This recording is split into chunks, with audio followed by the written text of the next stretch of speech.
ஓம் குரு பிரம்மா குருர்விஷ்ணு குருர்தேவோ மகேஸ்வரः குரு சாட்சாத் பரம் பிரம்ம தஸ்மை ஸ்ரீ குரவே நமः. இந்த ஸ்லோகமானது குழந்தைக்கு முதல்ல குரு அப்படிங்கிற வார்த்தையை அறிமுகப்படுத்துகிற ஒரு ஸ்லோகமாக அமைகிறது.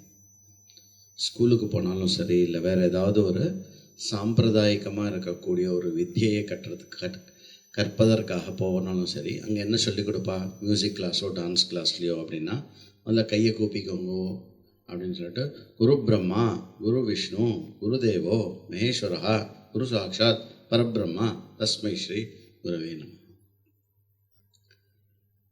அந்த மாதிரி பலவிதமான வித்தைகளை கற்று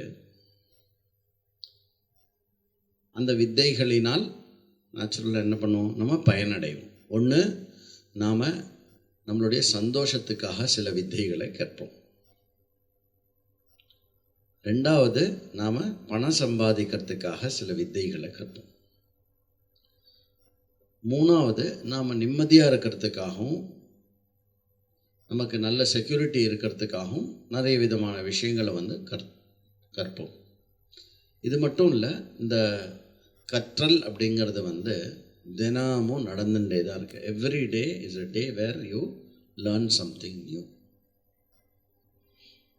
ஸோ நம்மளுடைய ஏஜ் எவ்வளவோ இன்ட்டு 365 அவ்வளோ டேஸ் ஆயிருக்கு இல்லையா?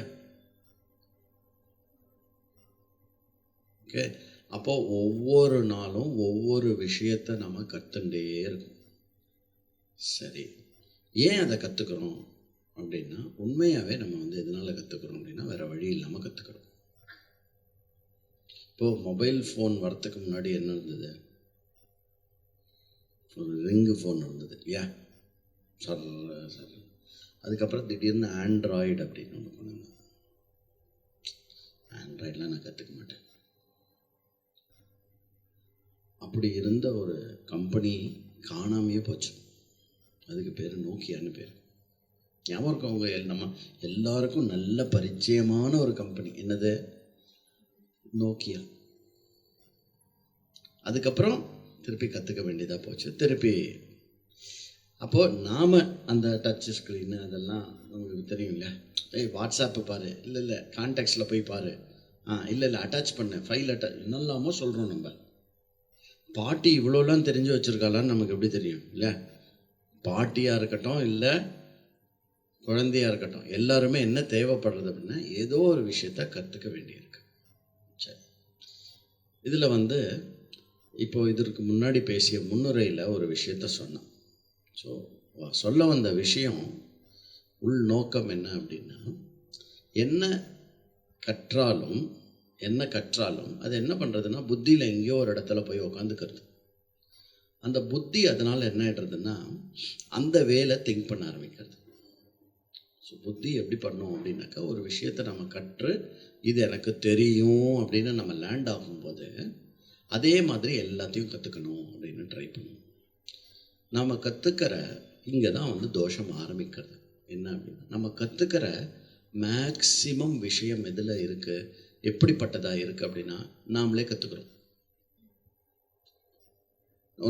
உனக்கு மொபைல் ஃபோன் ஆப்ரேட் பண்ண சொல்லி கொடுத்ததுக்கு குரு யார்? சந்தோஷ் ஐஃபோன் ஆப்ரேட் பண்ணுற இல்லையா? உனக்கு யார் குரு? இல்லை.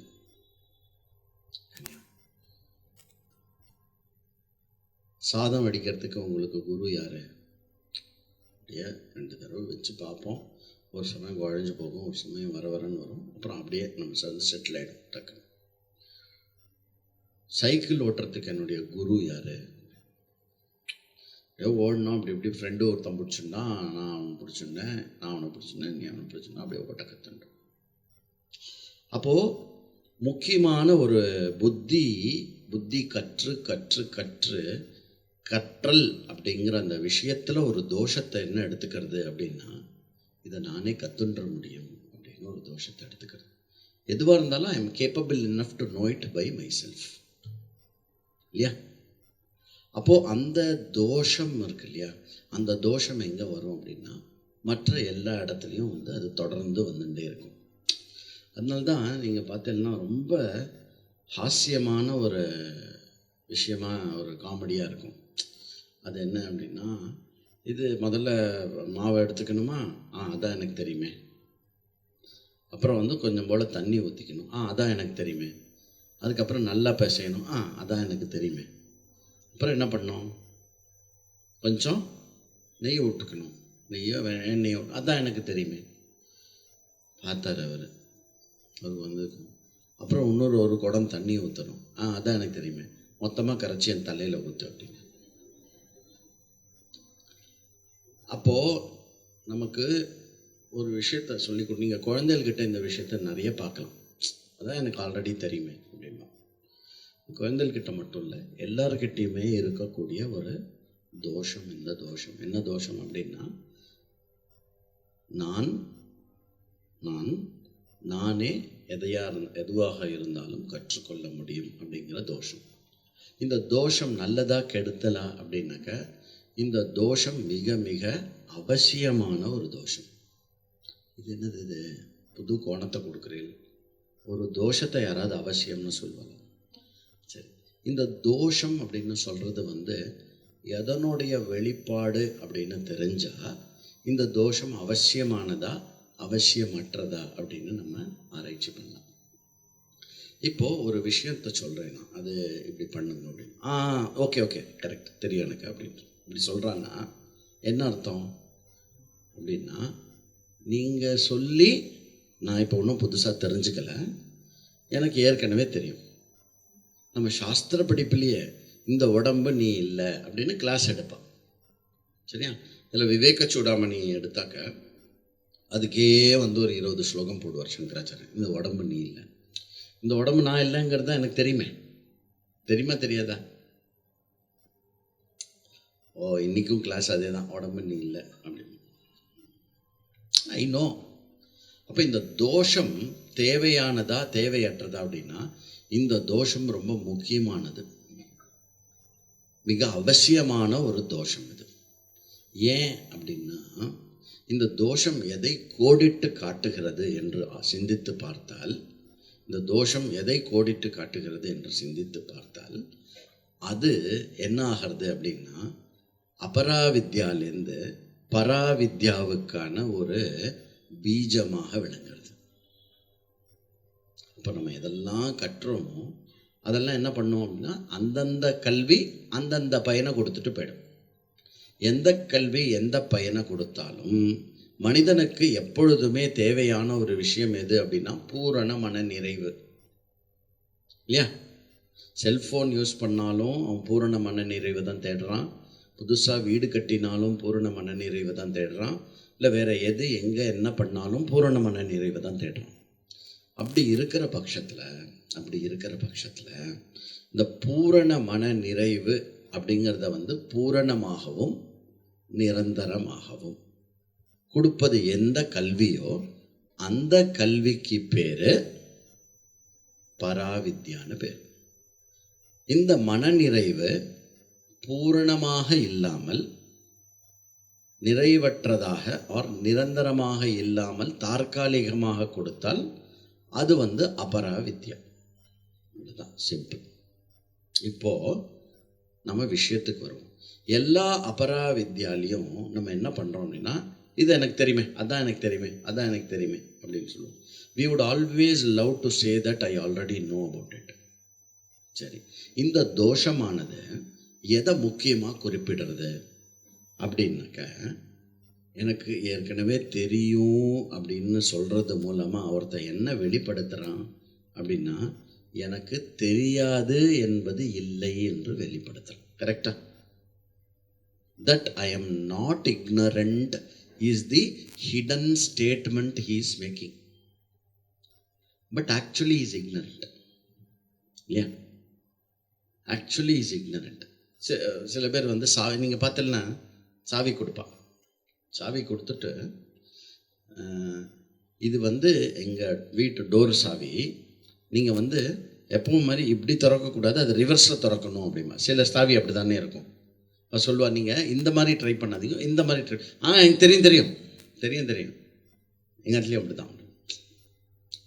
இன்னொன்று, அவள் இந்த பக்கம் திருப்பி பார்ப்பா, வரலன்னு இந்த பக்கம் திருப்பி பார்க்க போகிறான். இவள் சொல்ல வேண்டிய அவசியம் இல்லை. இருந்தாலும் அவள் சொல்லும்போது அதை அவள் அப்படியே புஷ்பேக் பண்ணுறதுக்கு காரணம் என்ன அப்படின்னா, எனக்கு தெரியாது என்பது இல்லை அப்படிங்கிறதுல என்ன ஒளிஞ்சிருக்கு அப்படின்னா, நான் அறியாதவன் என்ற ஒரு விஷயத்தை என்னால் ஒப்புக்கொள்ள முடியாது. That I am ignorant is something which is not acceptable to me. ஆமாவா இல்லையா? இந்த ஒரு விஷயத்தை தான் இன்னைக்கு நம்ம எடுத்து யோசிக்கிறதுக்காக நான் பேசிட்டு இருக்கேன். அப்போது எனக்கு ஏற்கனவே தெரியும், தட் ஐ ஆல்ரெடி நோ அப்படிங்கிறத காட்டிக்கிறதுலையும் அதை நமக்கு நாமே சமாளிச்சுக்கிறதுலையும் ஒளிஞ்சிருக்க அந்த தோஷத்தில் இருக்கக்கூடிய நல்ல விஷயம் எது அப்படின்னா, that being ignorant is not acceptable to me. ஆச்சாரியாளுடைய சத்சங்கத்திலையும் ஈஸ்வரனுடைய அனுகிரகத்தினாலையும் என்ன நடக்கும் அப்படின்னா, that I am ignorant அப்படிங்கிறது நான் ஃபஸ்ட்டு ஒத்துப்பேன். Oh yes, I am ignorant. அப்புறம் அந்த இக்னரன்ஸை போக்கணும் அப்படிங்கிறதையும் ஒத்துப்பேன். இந்த மேஜிக் யார் கிரியேட் பண்ணுவா அப்படின்னாக்க, இது அந்த ஆச்சாரியா அந்த சத்சங்கத்தின் மூலமாக கிரியேட் பண்ணுவோம். அப்போது நான் இக்னரண்ட்டாக இருந்து அந்த இக்னரண்ட்டை நானே ஒத்துக்காம, இன்னொருத்தர் என்னுடைய இக்னரண்ட்டை சுட்டி காட்டுறதையும் ஒத்துக்காம இருக்கிறதுக்கு பேர் என்ன? சம்சாரம்னு பேர். I don't accept my ignorance. Therefore, I will not let you know that I am ignorant. I am not accepting my ignorance. நான் மூடனாக இருப்பதை என்னால் ஒப்புக்கொள்ள முடியாது. அதனால் நீ எனக்கு ஒரு விஷயம் தெரியாது என்று சுட்டி காட்டுவதையும் நான் ஒத்துக்கொள்ள முடியாது. புரியுறதா? அப்போ வெளி உலகம் நமக்கு இதெல்லாம் தெரியாது, நீ தெரியாதவன் அப்படின்னு சொல்லும்போது நமக்கு கோபம் ஏன் வருது அப்படின்னா, எனக்கு அது தெரியாமல் இருக்கிறத என்னால் ஒத்துக்க முடியல. அப்போ lack of knowledge is not the real problem. Real problem என்ன? lack of knowledge அக்செப்ட் பண்ணிக்காம இருக்கிறது தான் ப்ராப்ளம். லேக் ஆஃப் நாலேஜை அக்செப்ட் பண்ணிக்காம இருக்கிறது தான் ப்ராப்ளம். அப்போது இந்த லேக் ஆஃப் ஒரு குரு ஆனவர் உங்கள் வாழ்க்கையில் படி எடுத்து வச்சதுக்கப்புறம் என்ன பண்ணுவா? What is the first maturity you are made to gain through சத்சங்கம் and through talking about lot of things. திடீர்னு பார்த்தீங்கன்னா ஃபர்ஸ்ட் இயர்லேயே மனிஷா பஞ்சகம் எடுப்பாள். திரும்ப உங்களுக்கு ஃபர்ஸ்ட் இயர் கோர்ஸில் அர்ஜுன விஷாத யோகா அப்படின்னு ஆரம்பிக்குமா? அப்புறம் என்ன? மனிஷா பஞ்சகம் அப்படின்னு ஒன்று எடுப்போம். மனிஷா பஞ்சகம் என்ன? 4 மகா வாக்கியத்தை 4 ஸ்லோகம் மூலமாக எடுத்து சொல்கிறது. திடீர்னு நமக்கு நம்ம சூப்பர் ஸ்பிரிச்சுவல் ஆகிட்டோம், இப்போ கிளாஸ்லாம் வர ஆரம்பிச்சிட்டோன்னு நினைக்கும் போது அந்த குரு நம்மளுக்கு என்ன ஃபீல் பண்ண வைப்பார் அப்படின்னா, இவ்வளோ இருக்கா, நீ உடம்பு இல்லை, நீ மனசு இல்லை, நீ புத்தி இல்லை அப்படின்னா, அதான் எனக்கு தெரியுமே அப்படி, நீ தான் இந்த சிருஷ்டி ஸ்திதி லயத்துக்கு காரணம் அப்படின்னு சொன்னது. இந்த இடத்துல இக்னரன்ஸும் கோடிட்டு காட்டப்படுகிறது. அந்த இக்னரன்ஸ் எனக்கு இல்லைன்னு ஒப்புக்கொள்ளாமல் இருப்பதற்கு எனக்கு எந்த விதமான சப்போர்ட்டும் இல்லாமல் இருக்கு. சில விஷயங்கள் கொஞ்சம் தெரிஞ்சாலே எனக்கு தெரியும் அப்படின்னு சொல்லிடுவோம். இந்த விஷயத்தை எடுத்தால் கொஞ்சம் கூட நமக்கு அதை தொடக்கூட முடியல அந்த இடத்த. இது மையேவ சகலம் ஜாத்தம் மயி சர்வம் பிரதிஷ்டிதம் மயி சர்வம் லயம் யாதி தத் பிரம்ம அத்வயம் அஸ்மியாகம். இப்படி சொன்ன உடனே என்னடா ஆஷ்வலாயனர் அப்படி சொல்கிறார்? ஆஷ்வலாயனர் தானே அப்படி சொல்கிறார் கைவல்ய உபனிஷத்தில். அதுதான் ஞானம்னா நம்ம அப்படின்னு. அப்போது என்ன ஆகும் அப்படின்னா, ஓகே அப்போ சைலண்ட்டாக இருப்போம், ஒன்றும் நமக்கு தெரியாதுங்கிறது அப்போ கூட வெளியில் சொல்ல மாட்டோம், ஒழுங்காக ரெகுலராக கிளாஸுக்கு வருவோம். So the first and foremost maturity of a student which the Guru induces through her teaching என்ன அப்படின்னாக்க, to show you how much ignorant you are. இப்போ நான் சாஸ்திரத்துக்கு முரணா முன்னாடி ஒரு ஸ்டேட்மெண்ட் சொன்ன மாதிரி இருக்கும். என்ன, being ignorant is not the main ப்ராப்ளம்னு சொன்னேன். அகெயின் அதை கான்டெக்ஸ்டுவலாக புரிஞ்சுக்கணும். Being ignorant is the human problem as long as you have not met a guru. குரு இருந்துட்டா கூட there my ignorance is not my problem anymore, because he is going to operate pramana and I am going to, my real problem என்னப்போ, என்னுடைய மெச்சூரிட்டியை வளர்த்துக்கணும். எவ்வளோக்கு எவ்வளோ முடியுமோ என்னுடைய இக்னரன்ஸை நான் வெளிப்படுத்தினேன்னா அவ்வளோக்கு அவ்வளோ டக்குன்னு மருந்து போட்டு இது பண்ணிடுவான். புரியுறதா? இப்போ இங்கே தொடைக்கிட்ட அடிபட்டிருக்குன்னு வச்சுக்கோங்களேன். ரொம்ப சிம்பிள், இந்த எக்ஸாம்பிளில் புரிஞ்சுக்கோங்க. இந்த தொடைக்கிட்ட அடிபட்டிருக்கு, சரியா? அந்த அடிபட்டிருக்கு, அது அப்புறம் கொத்துக்கிறது என்னோ ஆயின்றிருக்கு, அது சரியாக மாட்டேங்குது. நம்ம வைத்தியத்தில் டாக்டர்கிட்ட போகிறோம், என்ன பண்ணணும்? வேஷ்டியை தூக்கி காட்டணும். இங்கே பாருங்கோ, காட்ட மாட்டேன் டாக்டர், நான் காட்ட மாட்டேன் டாக்டர் அப்படின்னா டாக்டர் எப்படி யோசிக்கணும், ஒரு வேளை அந்த வியாதி இந்த மாதிரி இருக்குமோ அந்த மாதிரி இருக்குமோ அப்படின்னு. அவர் எப்படி பாத்திரம் கொடுக்க முடியும்? நீங்கள் தான் டாக்டர் ஆச்சே, எனக்கு என்ன ப்ராப்ளம் அப்படியே சொல்லுங்க பார்க்கலாம். அதெல்லாம் முடியாது. ஐயா, எங்கள் ஆத்துக்கார் இந்த மாதிரி சொன்னார், நான் அவருக்கு இந்த மாதிரி பதில் சொன்னேன், அவர் என்ன வச்சு விளாசிட்டார், அதுக்கு நான் விட்டேன், நான் திருப்பி இது பண்ணிட்டேன், ஆச்சாரியாஜி நான் இதில் எங்கேயாவது தப்பு பண்ணுறேன்னா எனக்கு என்ன தெரியலன்னு சொல்லி இந்த அளவுக்கு ஓப்பனாக நம்ம அந்த acharya is not interested in whether you are right or your husband is right or your wife is right. நல்லா ஞாபகம் வச்சுக்கோங்க, புரியுறதா? Acharya is only interested in how your mula ajnanam is causing samsara to you. அப்போ தான் நாம் எப்போ சம்சாரப்படும் போதெல்லாம் அதை மூல காரணமான அஜ்ஞானத்தோட கனெக்ட் பண்ணிக்க முடியும். எப்போ மூல காரணம் அஜ்ஞானத்தோட நம்ம கனெக்ட் பண்ணி புரிஞ்சுக்கிறோமோ, every time you connect to the basic ignorance that you have, every time you improve your commitment towards knowledge. Every time you improve your commitment towards knowledge, your commitment towards Guru and Guru Seva will increase. அந்த விஷயத்தை தான் welcome அட்ரஸில் அந்த surrender அப்படின்னு சொன்னோம், சரியா? அப்போது number 1, we should not shy away from calling our ignorance. அப்படின்னு இப்போ பக்கத்தில் இருக்கிற என் குரூப் மெம்பர் தானே, இங்கே வா, நான் எப்படிலாம் வளர்றேன்னு சொல்கிறேன் பாரு அப்படின்னு, அப்படி பண்ணக்கூடாது. கிரகஸ்தால இருக்கிறவா, you should keep up your self esteem. குரு கிட்ட மாத்திரம் அந்த எஸ்டீம்லாம் வந்து பார்க்கிங்லேயே விட்டு வந்துடணும். புரியுதா? எஸ்டீம்னு ஒரு கார் இருந்தது, தெரியுமா உங்களுக்கு? அப்போது குரு கிட்ட மாத்திரம் நீங்கள் என்ன பண்ணணும் அப்படின்னா, you should be an open book. You should be mentally naked. Sorry to use that word, but this is very important. Mentally you should be naked to Guru. நான் இப்படிலாம் யோசிக்கிறேன், இப்படிலாம் பண்ணுறேன் அப்படின்னு. இப்போது therefore coming back to the original buddhi dosham, எனக்கு தெரியாததையும் தெரியும்னு manage பண்ணுறதுக்கு காரணம் என்ன அப்படின்னா, நான் அஜ்ஞானி என்ற விஷயத்தை என்னால் ஒத்துக்க முடியலங்கிறது தான் அர்த்தம். அப்போது நான் அஜ்ஞானி அப்படிங்கிற விஷயத்தை என்னால் ஒத்துக்க முடியாததை வெளிமுகமாக மேனேஜ் பண்ணாமல் இன்ட்ரென்சிக்காக நம்ம எப்போ மேனேஜ் பண்ண ஆரம்பிக்கிறோமோ அப்போது அந்த ஞானத்தை தேடுறதுக்கு பேர் பராவித்யாவை தேடுறோம்னு அர்த்தம். அப்போ தான் அது பராவித்யா ஆகுது. இல்லைன்னா என்ன தர்மாகும்?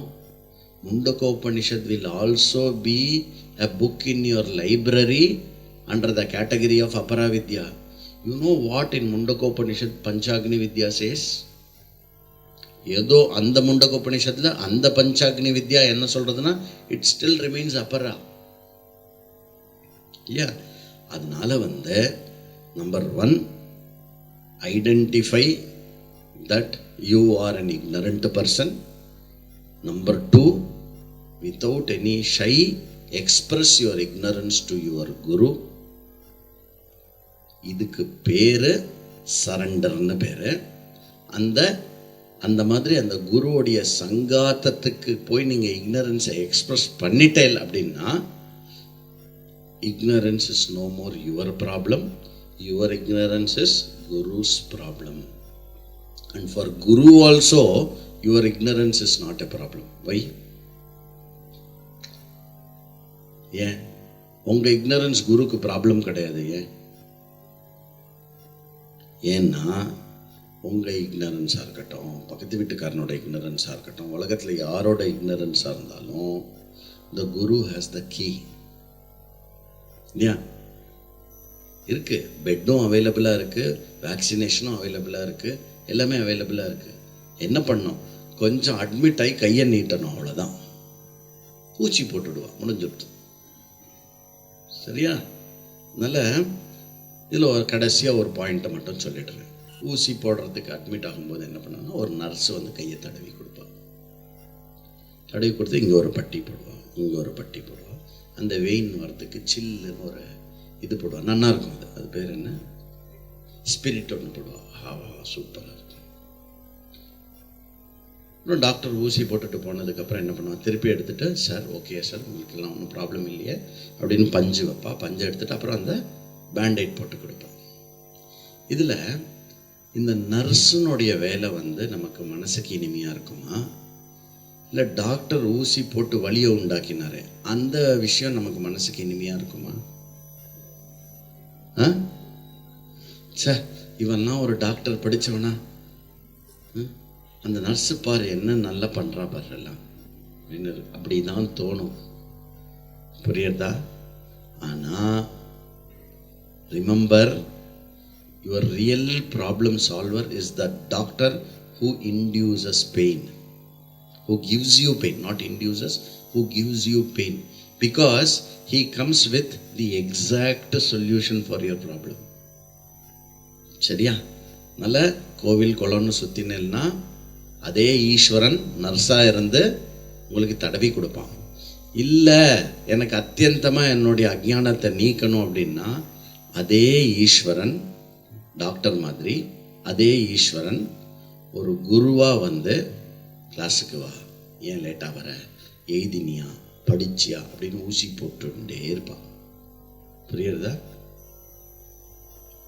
அதுதான் ஒரு குருவோட ரோல். இதுக்கு பேர் சத்சங்கம், அதற்கு பேர் குரு, அதுக்கு நாம் நம்மளை அவைலபிளாக வச்சிருக்கிறது பேர் சரண்டர். இந்த 3 விஷயம் இருந்தால் ignorance is not your problem, it is the parampara's problem to deal with. புரியுதா? அதனால் the whole lot of parampara is team of doctors are waiting to solve your problem. our problem is only getting admitted. புரியுதா? அதனால் நீங்கள் எல்லாரும் admit ஆகி நல்ல treatment நல்லா போயின்னு இருக்குன்னு கேள்விப்பட்டேன். புரியுறதா? உலகத்தில் நிறைய பேர் இன்னும் அட்மிட் ஆகாமல் சுற்றின்னு இருக்கா. அவளுக்குள்ள வைரஸ் இருக்குது, அவளையும் நிறைய பேரை கொண்டு வந்து அட்மிட் பண்ணுங்கோ. நீங்கள் எப்படி அட்மிட் ஆகி சரண்டர் ஆகி ட்ரீட்மெண்ட் எடுத்துட்டேலோ உங்களை பார்த்து அவளும் அட்மிட் ஆகி சரண்டர் ஆனான்னா யூ வில் பிகம் எ உப டாக்டர் ஃபார் தெம். சரியா? ஒருத்தர் வாழ்க்கையில் விளக்கேற்றி வச்ச மாதிரி இருக்கும். அதனால் இந்த குரு பூர்ணிமா நன்னாளில் ஆச்சாரிய சூரிய பிரியாஜி ஒரு என்ன சொல்கிறது, one of the very eloquent, elite and very very highly placed thinker. First நானேன்னு சொன்னேன். என்ன அர்த்தம்? பீயிங் எ ஹஸ்பண்டு நானே நிறைய அவகிட்ட கற்றுன்ருக்கேன். சரியா? So but playing a role of a wife, if she is playing a role of a guru, I can understand how resourceful she will be for all of you. அதனால் வந்து உங்களுக்கு கிடைச்ச இந்த பொக்கிஷத்தை வந்து வேஸ்ட் பண்ணாதீங்கோ. புரியுறதா? வந்து அழகாக காட்டாராக ஓடின்னு இருக்கிற ஒரு பர்சன் நீங்கள் அழகாக அணை கட்டினேல்னாக்கா நீங்கள் மட்டும் இல்லை, உலகமே அதில் தீர்த்தமாடலாம்.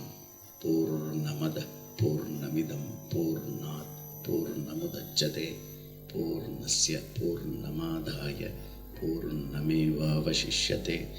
ஓம் சாந்தி சாந்தி சாந்தி.